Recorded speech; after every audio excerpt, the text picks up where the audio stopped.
Today we're going to begin talking about correlation and regression, specifically correlation. So we're going to talk about the linear correlation coefficient, R, and we're going to be specifically only looking at linear relationships. And ultimately, we're going to be talking about methods for conducting a formal hypothesis test. It's going to be used to determine and to decide whether there's a linear correlation between all population values for the two variables in question. So, correlation.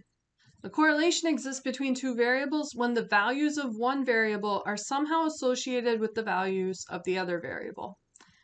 Notice I didn't say anything about it having to be linearly associated. So associated in any way. You could take a look at the value of one of the variables and have an idea what the value of the other variable might be. Now, a linear correlation, we add that descriptor on there.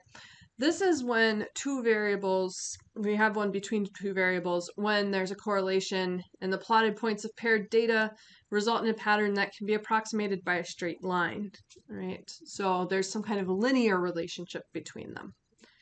So let's take a look at a scatter plot. So here we have a scatter plot, and we can notice that these things look like they form a line. It's a very wide line, but it's a line.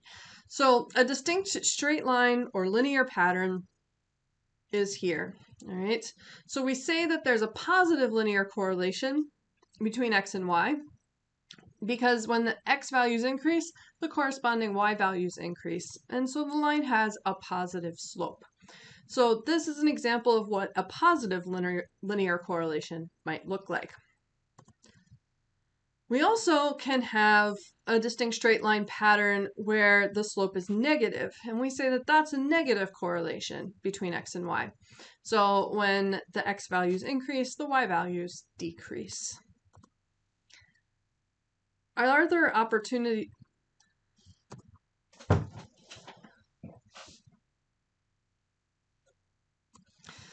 Our data also might not have a linear pattern to it. So here's an example of a scatter plot that has no distinct pattern. Some people would say this looks like a shotgun blast, right? So this suggests that there's no correlation between x and y. And we're not going to discuss this, but sometimes there's a distinct pattern, but it's not a straight line pattern. And so this is an example of one such pattern. You'll notice it has kind of an upside down parabola shape. It's almost a perfect upside down parabola. So there looks like there is a correlation between them. There is a relationship. However, it's not a linear correlation. So here they all are together in all of these pictures. All right. So we're going to be talking about the linear correlation coefficient, R. So what this R value is telling us, that's the number that measures the strength of the linear association between two variables. So to give you an idea, the R value, it goes from -1 to 1. You'll see in B, it's -0.971, which is pretty close to -1. You'll notice that those are fairly tight together as far as following that single line. Then if you look at A, you'll notice the R value is 0.859. That's a little bit further from +1 than -0.971 is from -1. And you'll notice they're spread out a little bit more, even though they're still very distinctly a linear relationship there. Now, if we look at the example where there was no correlation, you'll notice an R value of 0.074. It's very close to 0. When R is 0, there is absolutely no correlation, right? No relationship. And in part D, this is a nonlinear relationship. So when we look at our linear correlation coefficient, it's not going to be very strong. It's 0.330. Now, that's not to say that there's not a strong correlation between x and y values for this data. However, it is saying that it's not a strong linear relationship. Okay? So, our linear correlation coefficient R measures the strength of the linear relation between paired quantities x and y in a sample. All right. So to calculate R, that's our objective. That's our goal. All right. We want to determine whether there's a linear correlation between two values. So we're going to work to calculate it. In order to do that, we need a whole lot of variables. So here those variables are. All right. N is the number of pairs of sample data. Now, pairs because X values have to be paired up with Y values. So it's the number of ordered pairs we have. That's our N value now, and that's different than what N has been in the past, because in the past we haven't had this kind of paired data like we have now. And no different than in the past, when we see a capital sigma, the thing that looks kind of like an E, this denotes the addition of the items indicated. So when we see the sigma with an X, that's the sum of all X values. Likewise, the sigma with an X squared is the sum of all the X values squared. So we'll square the X values, then we'll add them up. If we put the sigma and X in parentheses and the squared outside, then we're going to add up all the values of X and then square it. So those two things are different. Be careful that you don't confuse them. When we see a sigma with an X and a Y, we should multiply X and Y, the corresponding X and Y values together, and then add up all of those products. When you see a lowercase r, this is the linear correlation coefficient for sample data. And when you see the Greek letter rho, which looks a little bit like a P kind of rounded off, this is the linear correlation coefficient for a population of paired data. All right, so some requirements in order to calculate and use a linear correlation coefficient. So 3 things that we're going to go through, all right? First thing, the sample of paired XY data is a simple random sample of quantitative data. We've seen this a lot, except for this time it has to be paired data, all right? Number 2, when we take a look at the scatter plot, we need to see some kind of straight line pattern. If you can't identify that there's some kind of straight line pattern happening with your eyes, then it's not really appropriate to be using this. And finally, we need there to not be any outliers. Outliers can really strongly influence the outcome of this. So we want to delete any outliers along the way, and you can actually see how much they mess with the data by calculating R both with and without the outliers included. Now, it's important to note that requirements 2 and 3 are not the requirements that you might see in the future if you go further with this stuff. What they're doing is they're simplified attempts at checking the formal requirement that the pairs of data have a bivariate normal distribution. Okay, so instead of getting into what a bivariate distribution, normal distribution is, we're going to just say you can look at the scatter plot and do these 2 things and you're good. So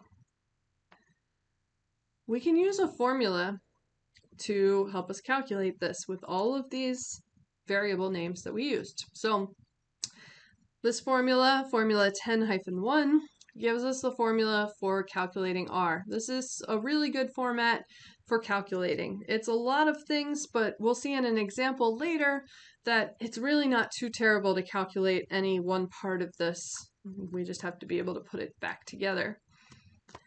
Alternatively, we have this much simpler formula, but it can be a little bit of a beast for calculating because z sub x and z sub y in this formula are the z-score for an individual sample value x and the z-score for the individual sample value y that corresponds to that x value. So we have to find z-scores for every single x and y value in all of our sample points, multiply them all together, then add them up.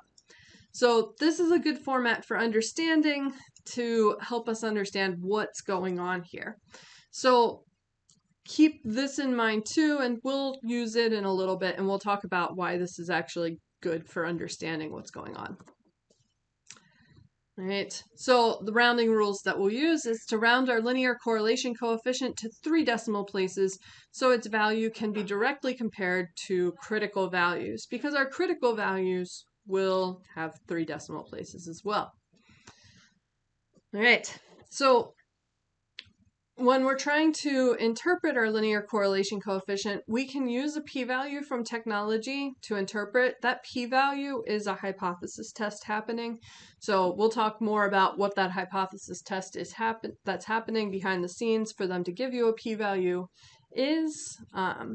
But what you need to know is when the p-value is less than or equal to our significance level alpha, then we're going to have support for our claim of a linear correlation. And when the p-value is greater than alpha, then our claim of a linear correlation is not going to be supported. Alternatively, we can use table A6 to help us interpret R. So table A6 is provided on the course Moodle page, and I'll be handing out a copy of it for you in class. What this does is it allows you to take a look at the sample size and identify a critical value for that sample size.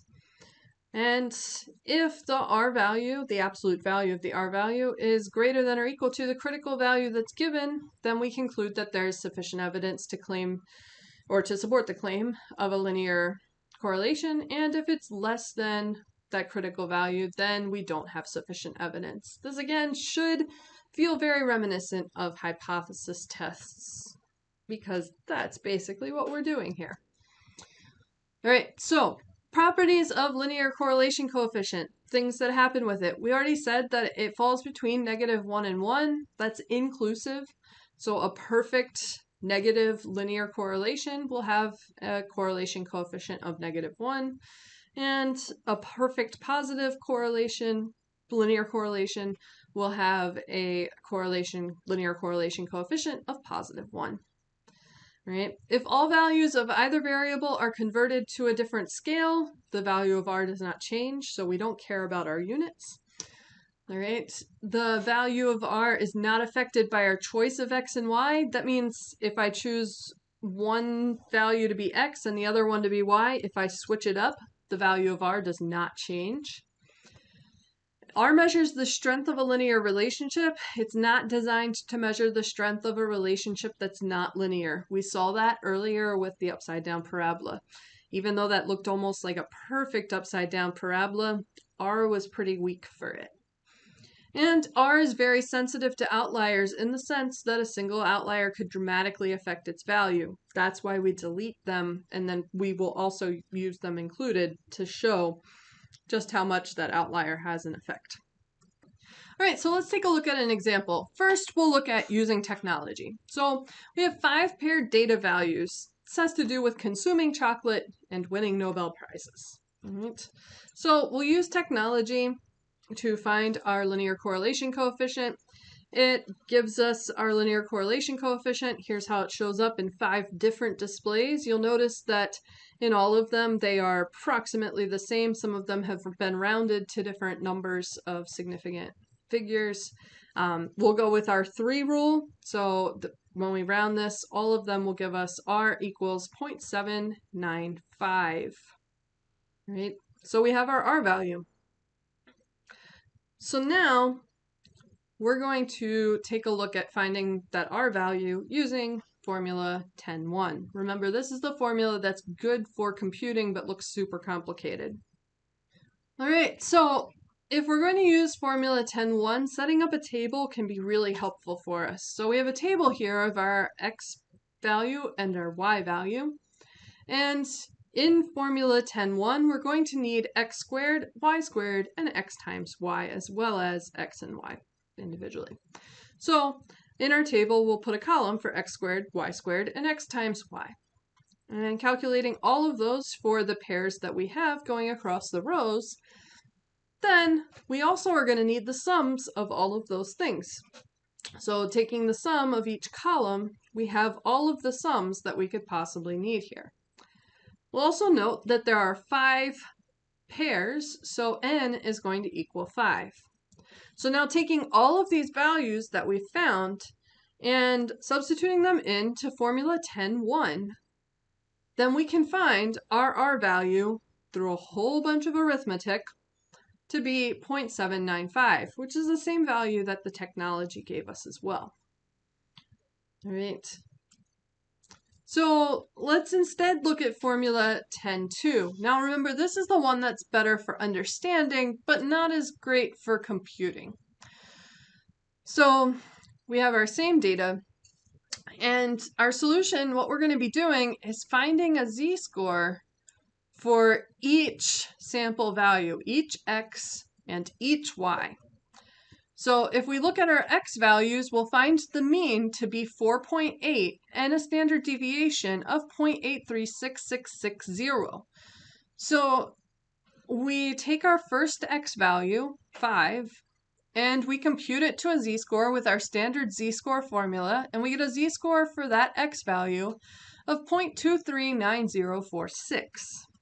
Now I need to repeat that process. We already know the mean and standard deviation, so it's a little bit shorter, but still we have to calculate the z-score for the remaining x values and all of the y values.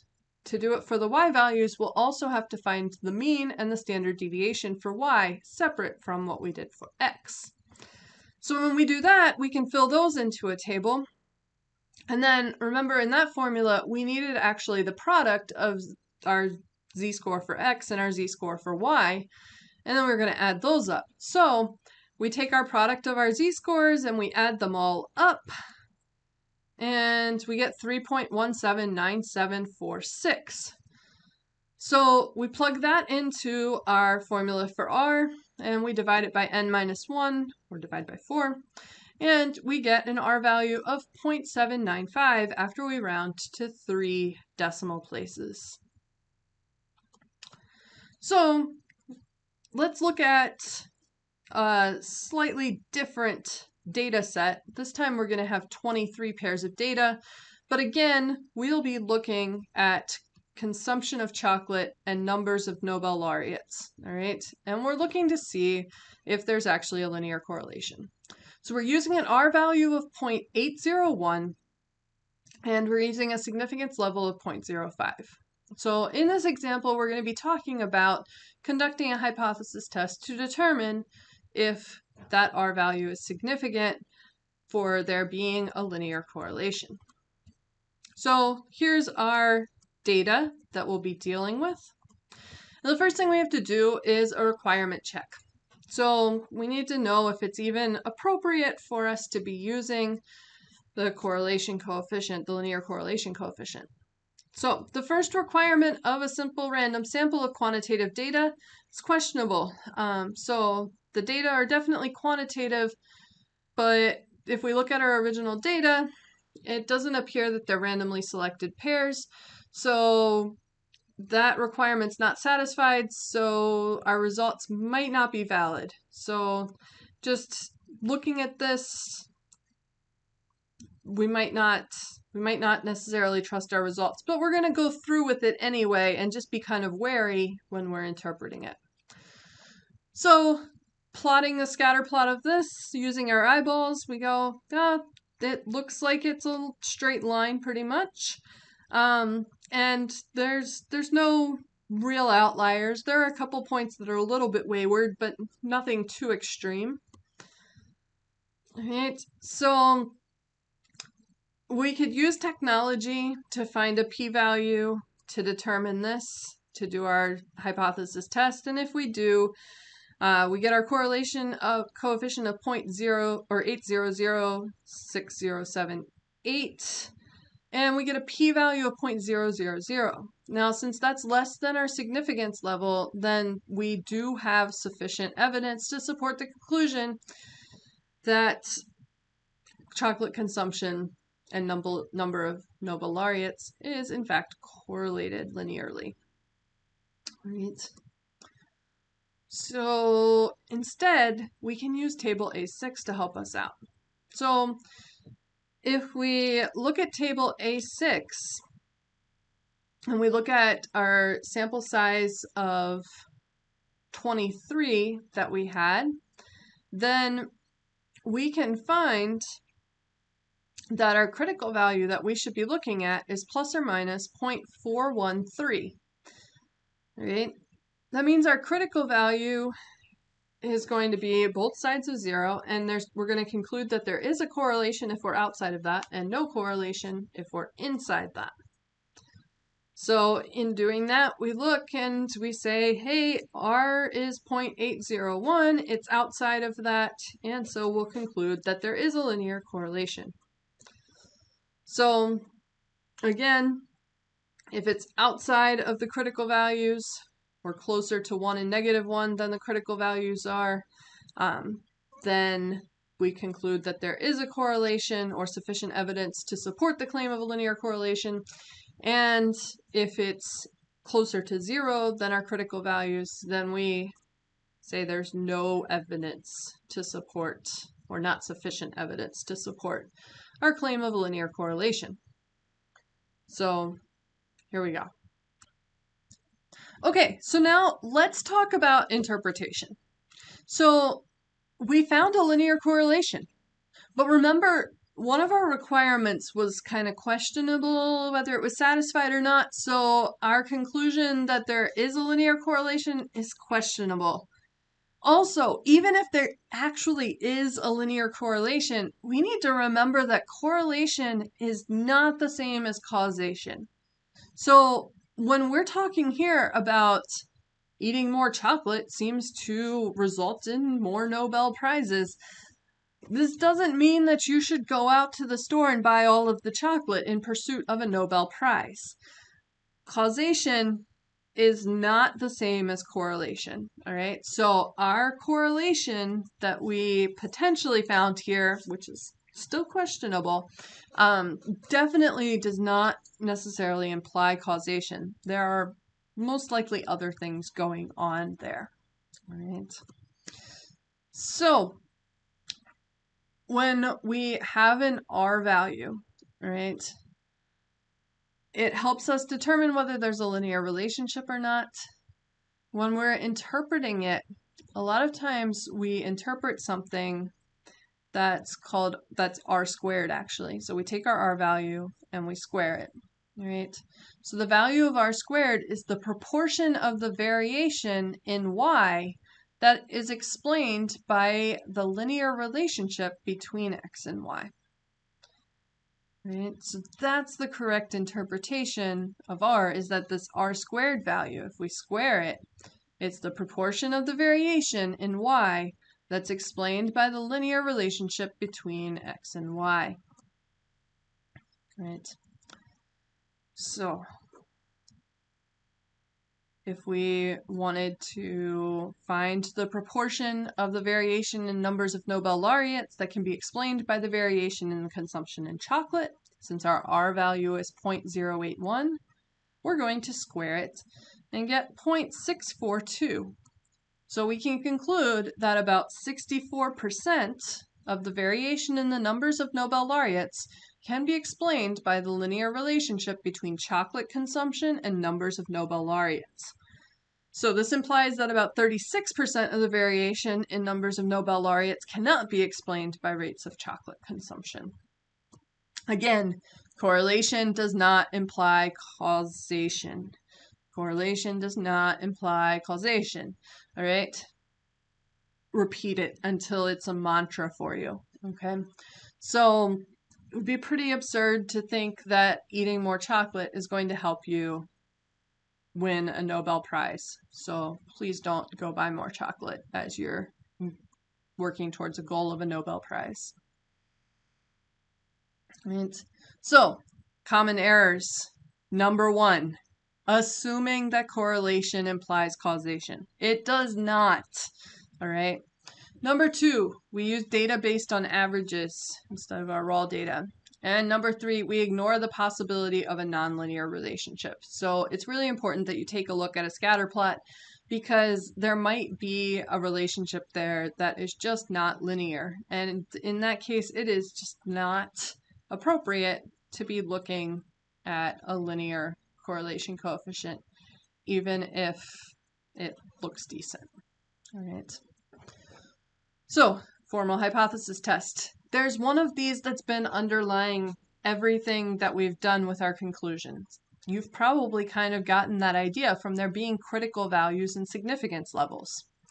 So, the hypothesis that we're testing is a null hypothesis that there is no correlation, or that rho is equal to 0. Our alternative hypothesis is that there is a correlation, or rho is not equal to 0. So to calculate a test statistic, we're going to use the R value that we found. And since we're dealing with X and Y paired data, we need to subtract 2 from our sample size for the degrees of freedom. Right? This is something that's different from what we've done in the past because we've only been dealing with one set of data, and it's not paired data. We've only had to subtract 1, but since there's 2, we're going to subtract 2. So we can calculate a t-value that way, and then we can go through and test our hypothesis at the 0.05 significance level. We can use the p-value method or the critical value method. Right? So if we do this, we calculate a t-value, we get 6.131. And technologies would get more specific and it get a little more accurate, and they give you 6.123. All right, and when you do this, you get a p-value of 0.000.